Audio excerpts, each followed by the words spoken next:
أعوذ بالله من الشيطان الرجيم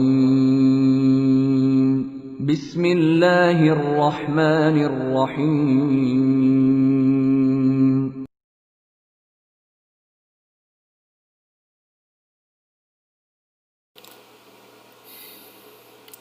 Bismillahirrahmanirrahim. Assalamualaikum warahmatullahi wabarakatuh. Alhamdulillahi hamdan katsiran thayyiban mubarakan fi kama yuhibbu rabbuna wa yarda. Asyhadu an la ilaha illallah wahdahu la syarikalah wa asyhadu anna Muhammadan abduhu wa rasuluhu la rasula wa la nabiyya ba'dah. Naam ayyuhat thalibat rahimani wa rahimakumullah, para santriwati yang kami banggakan.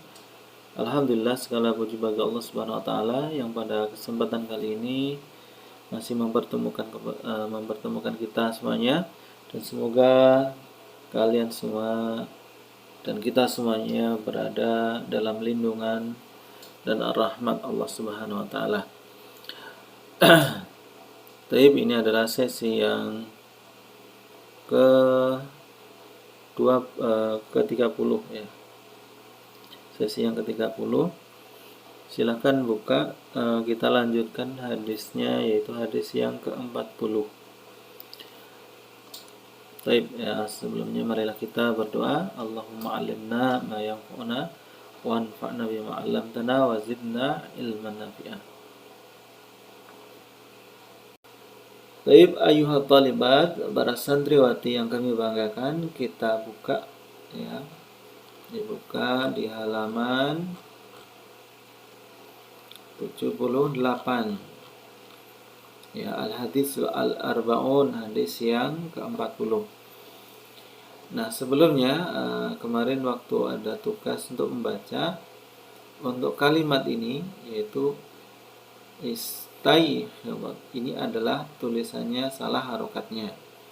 Jadi yang benar adalah ustuhidat ya. Ustuhidat.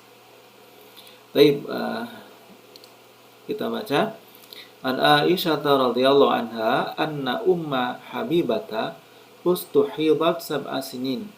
Dari Aisyah radhiyallahu anha bahwasanya Habibah tertimpa istihadah pada waktu umur 7 tahun.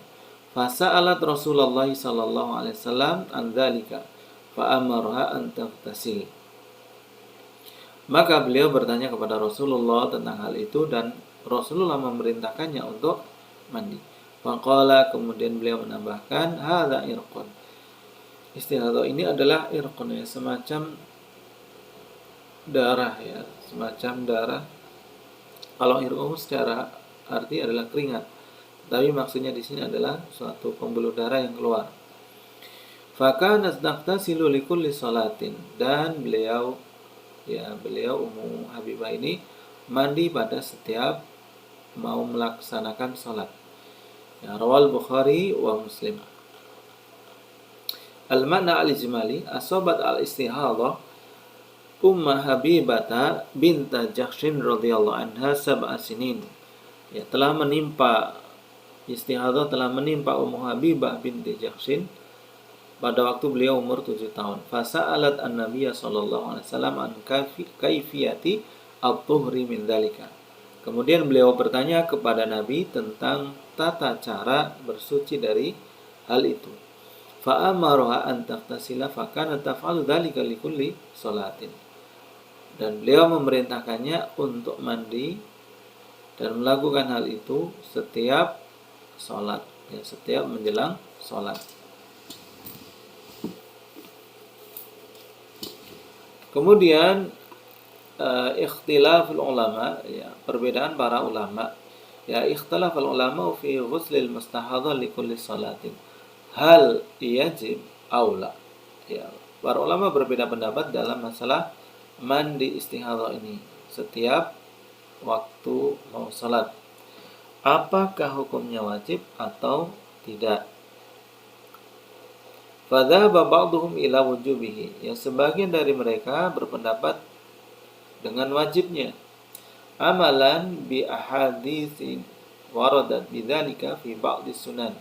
Yang mengamalkan hadis-hadis yang datang dengan keterangan hal itu pada sebagian kitab sunan.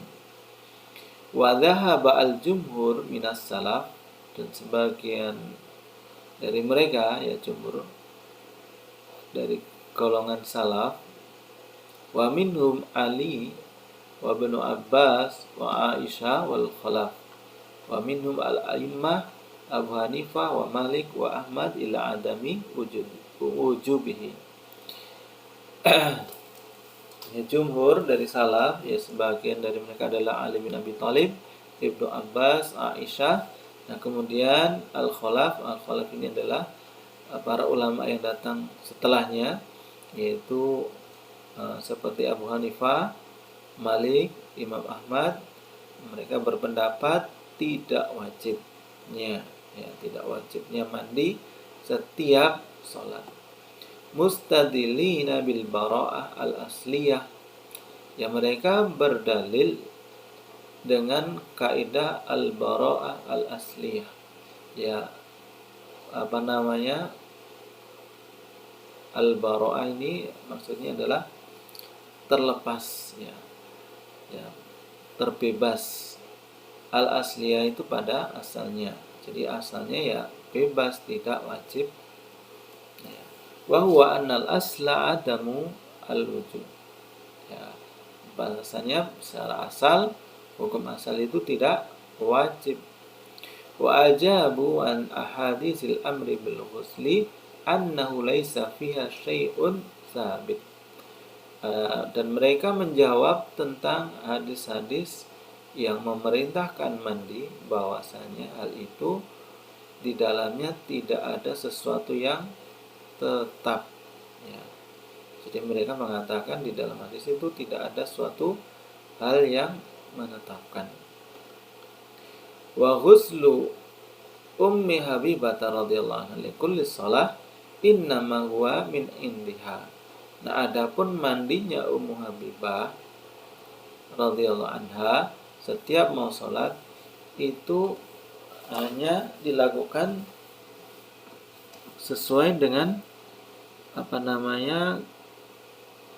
keadaannya, ya, maksudnya Ummu Habibah ya ini melakukan mandi karena dirinya sendiri, ya, karena dirinya sendiri. Laisa amran minan Nabi sallallahu alaihi wasallam, ya bukan perintah dari Nabi sallallahu alaihi wasallam. Laha fi kulli shalah, jadi bukan perintah kepada Ummu Habibah untuk mandi setiap sholat. Wa inna ma amruha bil ghusli faqat, adapun perintahnya hanya untuk mandi. Kama huwa fi ar-riwayah ats-tsabitah, sebagaimana yang ada di riwayat-riwayat yang sudah sabit atau sudah tetap. Wa dzakara Ibnu Daqiqil Aid, ya berkata Ibnu Daqiqil Aid fi Ihkamil Ahkam, annahu laisa fi sahihaini wala ahadihima annahu amara bil ihtisal li kulli shalah. Ya, Ibnu Daqiqil mengatakan bahwasanya tidak terdapat di dalam kitab Sahih Bukhari dan Muslim, dan tidak pula di salah satunya bahwasanya Nabi SAW memerintahkannya untuk mandi setiap sholat. Jadi tidak ada perintah tetap, ya, dari hadis Nabi Shallallahu Alaihi Wasallam. Ma yu'khadhu minal hadis, faidahnya adalah wujubul ghusli alal mustahadah inda intihai iddati ayami haidhiha. Jadi wajib mandi bagi orang yang mustahadah, ya orang yang beristihadah, ketika telah selesai bilangan hari-hari haidnya, ya.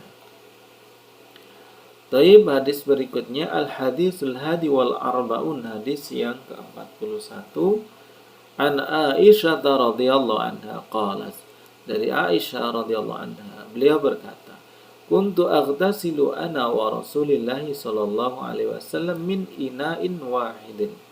Aku mandi, ya, bersama Rasulullah sallallahu alaihi wasallam dari satu bejana, ya. Jadi satu tempat air. Kilana junubun, dan kedua dari kami, ya, keduanya dari kami itu dalam keadaan junub. Rawal Bukhari wa Muslim. Fakana ya'muruni fata'azzaru fayubashiruni wa ana haidun. Dan beliau memerintahkan aku untuk bersarung ya. Ya, memerintahkan untuk memakai kain ya. Kemudian beliau menyentuhku dan aku dalam keadaan haid. Rawal Bukhari wa Muslim. Wa kana yukhriju ra'sahu ilayya wa huwa mu'takifun fa aghsiluhu wa ana haid. Rawal Bukhari wa Muslim.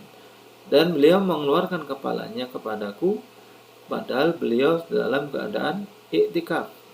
Aku memandikannya dan maksudnya membasuh kepalanya dan aku dalam keadaan haid ya. Al-Mana al-Jimali ya, istamala hadzal hadis ala salati masailah. Hadis ini mencakup 3 permasalahan. Yang pertama, al-ula anna Nabiya sallallahu alaihi wasallam wa zaujatahu kana yaghtasilani minal janabah min ina'in wahid. Bahwasanya Nabi dan istrinya ya sallallahu alaihi wasallam yang mana mereka berdua mandi dari junub ya dengan memakai satu bejana. Li'annal ma'a tahirun, karena air itu suci. La yadurruhu urful junubi minhu, yang tidak membahayakan ya, tidak membuatnya menjadi najis atau bagaimana ya, tidak memadorotkan. Apa itu ghurful junub ya, cidukan ya, atau cidukan dengan tangan itu pokoknya seperti itu ya, cidukan orang junub dari tempat airnya itu. Idza kana qad ghassala yadayhi qabla idkhalihima fil ina, apabila dia telah mencuci keduanya sebelum memasukkannya di tempat air atau bejana. Wasaniyah, dan masalah yang kedua, anna Nabiya sallallahu alaihi wasallam arada ayyusyari'a li ummatihi fil qurbi minal haid ya, bahwasanya Nabi Muhammad sallallahu alaihi wasallam ingin mensyariatkan kepada umatnya ya, untuk dalam mendekati orang haid ya. Jadi di syariat Nabi memberi contoh tentang berdekatannya beliau dengan Aisyah yang masih haid. Jadi tidak mengapa berdekatan dengan orang haid. Ba'da an kana al-yahudu la yu'akilunaha wa la yudaji'unaha, yang mana orang-orang Yahudi dulu itu tidak mau makan bersama orang haid, tidak mau berdekatan ya antara suami dan istrinya itu. Jadi suami tidak mau tidur bareng bersama istrinya di dalam keadaan haid ya. Fakana sallallahu alaihi wasallam ya'muru Aisyah radhiyallahu anha an tatazzara ya, Rasulullah sallallahu alaihi wasallam memerintahkan Aisyah radhiyallahu anha untuk memakai kainnya, berizar ya, bersarung. Fayubashiruha bima dunal jima', kemudian beliau menyentuhnya selain jima'. Wa hiya haidun, dan beliau Aisyah ini dalam keadaan haid.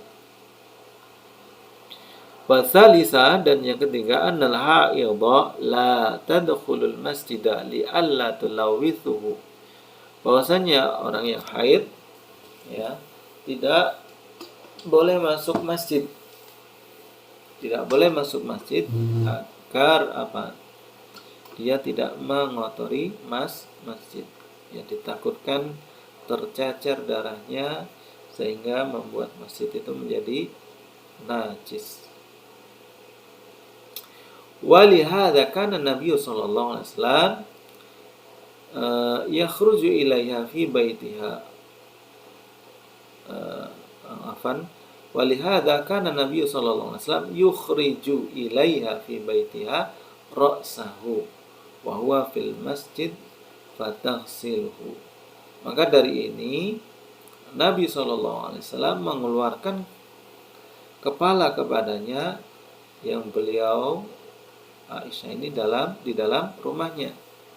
Sedangkan beliau wa huwa fil masjid, ya, Nabi di dalam masjid. Fataghsilhu, dan kemudian Aisyah membasuh kepalanya. Mimma yadullu ala anna qurbal haidhi la mani'a minhu limithli hadhil a'mal. Yang mana dari hal itu menunjukkan bahwasanya mendekati orang haid itu tidaklah ada halangan, ya, tidak ada halangan darinya. Sebagaimana amalan-amalan yang tadi itu. Waqad syara'a tawsi'ati waqad syara'a tawsi'atan ba'da harajil yahud. Dan beliau memberi syariat tentang apa? Keluasaan, ya.